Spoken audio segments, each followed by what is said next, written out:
Australia is among the most heavily vaccinated countries against the coronavirus, and it has decided to roll out yet another dose of the booster shots. Well, that's the point. It's really more about boosters than it is about the fifth dose. Have a booster. So that's a third one, fourth one, or indeed a fifth one. That's for people aged 18 and over. So now everybody can have a fourth booster. And if you're worried about myocarditis, if you've got a heart problem, the Novavax, you can actually ask for the Novavax, and that'll probably give you quite a good boost as well. They're calling it the 2023 booster, going for annual COVID shots. So we are a seriously under-vaccinated country. Australia is among the most heavily vaccinated countries against the coronavirus. So that's the first thing, we are under-vaccinated. Yeah. So the emphasis is on getting your booster shot. And that is not good news. They're at risk of a heart attack or stroke. We're talking about a population that is not well boosted, which is what you said earlier. Because it's not about number 5, it's about having your booster shot. To have your booster shot, you should get your third dose, or your fourth dose, or your fifth dose. You can't have your fifth dose until you've had your fourth one. This pandemic is not over. Back to get your booster. Yep. Since the COVID-19 pandemic began, LA County paramedics say they've been busier than ever with calls like this one, transporting a cardiac arrest patient.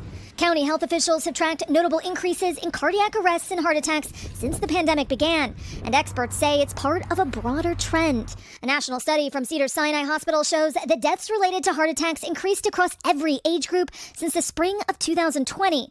But the group that saw the biggest increase isn't who you might think. Young people are obviously not really supposed to die of heart attack.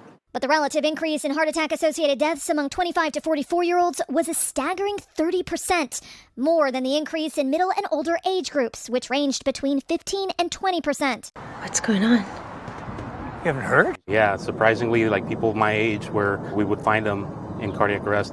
There are a lot of things that COVID can do to the cardiovascular system. It appears to be able to increase the likelihood of blood clot formation. It seems to stir up inflammation in the blood vessels. Experts are still working to figure out why young people are so impacted. Studies show COVID-19 is also linked to a rare condition called myocarditis, the inflammation of the heart muscle itself. Some have pointed to rare instances of the vaccine causing myocarditis. Health experts say the virus itself is much more dangerous to your heart. The risk of heart injury, of myocarditis or pericarditis from the vaccine is so much lower than the risk from the COVID itself. When you look at all of the side effects that people mention with vaccines, there is not a single side effect of that vaccine that's not more common with COVID itself. And if you're worried about myocarditis, if you've got a heart problem, the Novavax, you can actually ask for the Novavax, and that'll probably give you quite a good boost as well.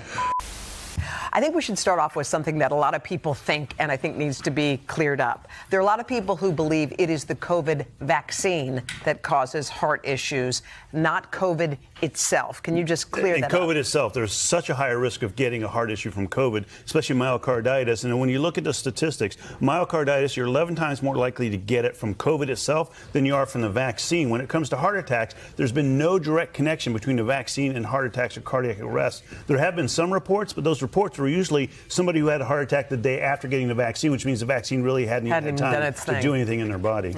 There have been some reports, but those reports were usually somebody who had a heart attack the day after getting the vaccine, which means the vaccine really hadn't even had time to do anything in their body. You're in